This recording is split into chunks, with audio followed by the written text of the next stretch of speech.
Hi, I'm Kat Kavanagh. I'm the Executive Director of Water Rangers, and I'm going to give you a little demo of our test kit. All the test kits look different because we are reusing them. This one's a lunch bag. And inside there's various things. We've got a thermometer, we've got a sample container, we've got a conductivity meter which also tests for temperature, water temperature. We've got some note pages for you to record things if you don't want to bring your phone out. A pen.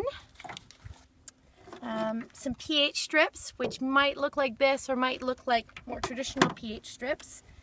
A refractometer, that's for the ocean water.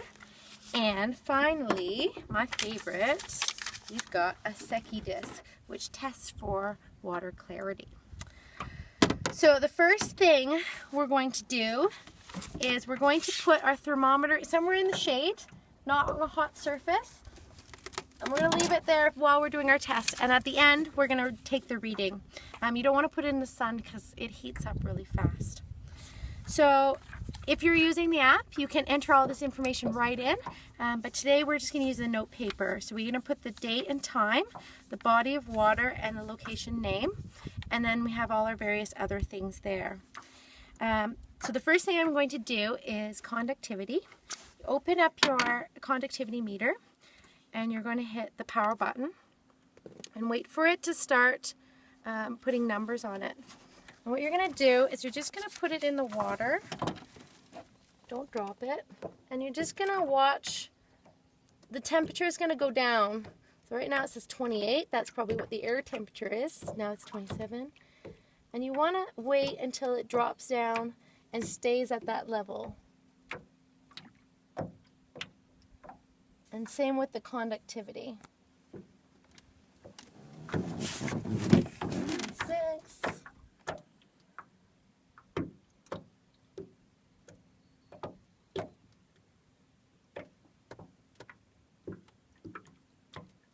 I shake it around a little bit because conductivity needs a little bit of movement to make sure that it's accurate.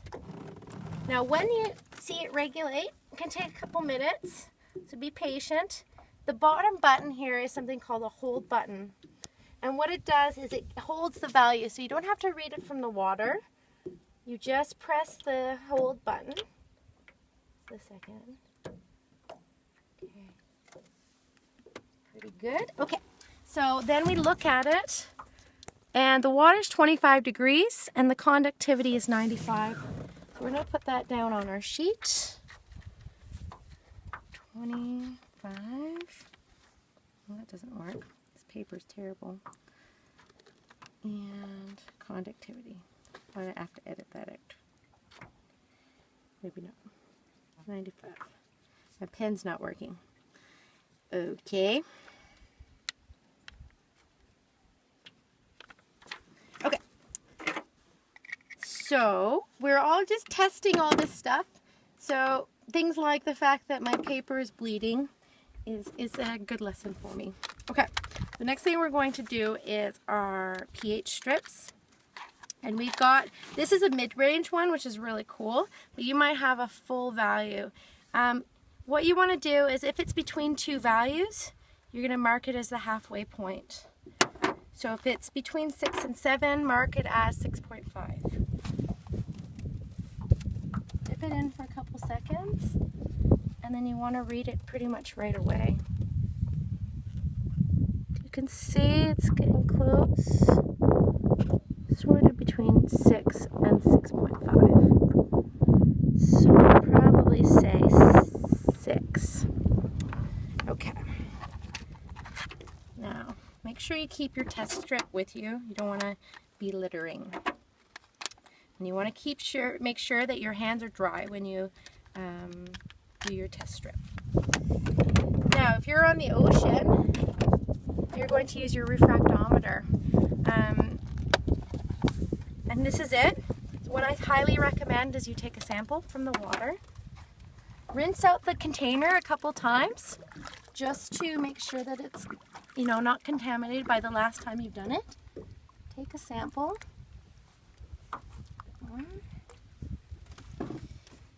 And then what we're going to do is we're going to use our dropper. And we're just going to put a few drops right here. Not too much.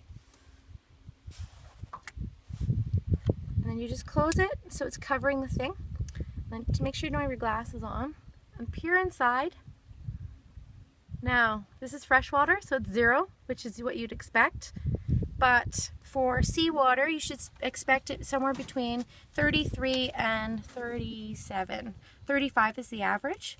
If you're in an area like that's mixing with fresh and seawater, so you might get different values, which will be very exciting.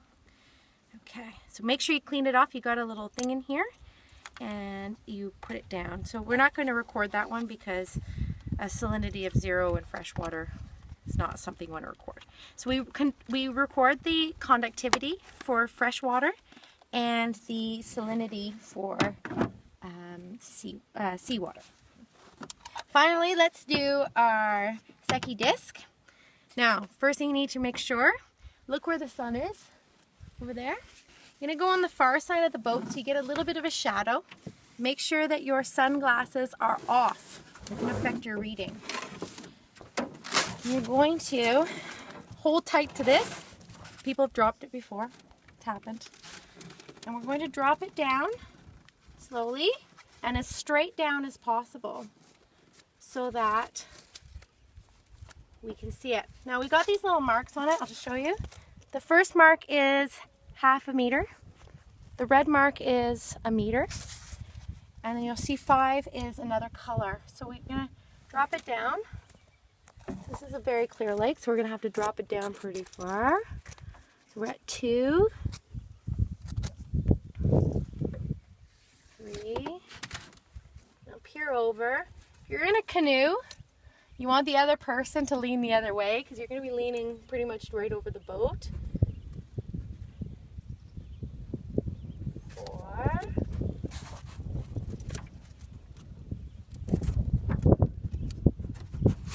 There's a yellow mark. That's for 5 meters.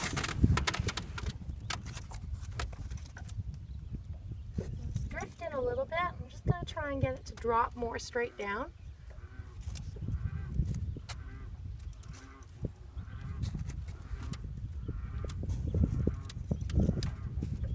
6.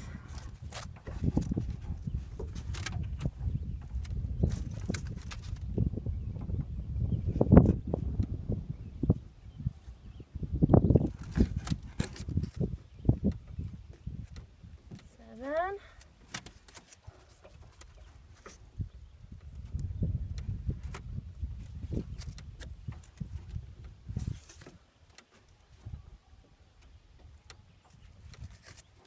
Okay, so it's starting to disappear on me a little bit, but I can still see it.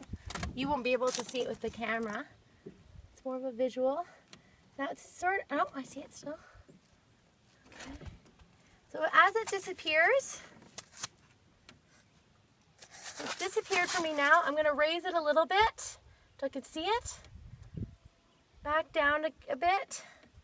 And find that point where it disappears. Now I forget. What meter are we on? You remember? Okay. So sometimes you forget. That's okay. I always just tie a little knot. Totally okay. I'm going to try and make sure your boat doesn't drift too much. We've drifted a little bit, but that's okay. A little bit's okay, especially on a river. But usually you want to get the other person to try and keep yourself steady so that you're in the same spot. And when you're picking a test spot, you want to make sure that you're in the same spot. Okay, so that was the 5, 6, 7, 8, about 8.6, I would think, just above the 0.5. 8.6, this is a pretty clear lake. 8.6 meters, we're testing in meters. All right. So you want to write down all these things, and I highly recommend you take a photo. And you want to note if there's anything like any wildlife around that you've seen, what the weather conditions were like. For example, we had a big storm over the weekend, So we're going to make a note of that in our recording because it can affect things like the conductivity rating, the clarity, and those sorts of things. Okay, so when you're done, so we're going to say, what did we say, 8.6 on the Secchi depth meters. That's amazing. And that's it. You're all done. Oh wait, you're not. We didn't do our air temperature. What? We did the water temperature with the conductivity. Yeah, yeah. So you can dip this in to do water temperature as well, but do your air temperature first. So it looks like we are at 25 degrees, which is crazy because that's what the air temperature is too. 25. You want to make sure that this thermometer gets at least 5 minutes in the shade. If you're on a shore, hang it in a tree that's nearby. You can also use weather reports, but I like you to do the test yourself. And when I go back home, I'm going to use my information. Oh yeah, what's the time? Is it 12 o'clock? The time is very important because that affects things like the water temperature and the air temperature. So if you do a test in the morning, you want to try and be consistent. So this is one of our test locations, and we're gonna try and come back here weekly. So try and do like a weekly test or a monthly test, and then you can start to see the trends over time. That's it.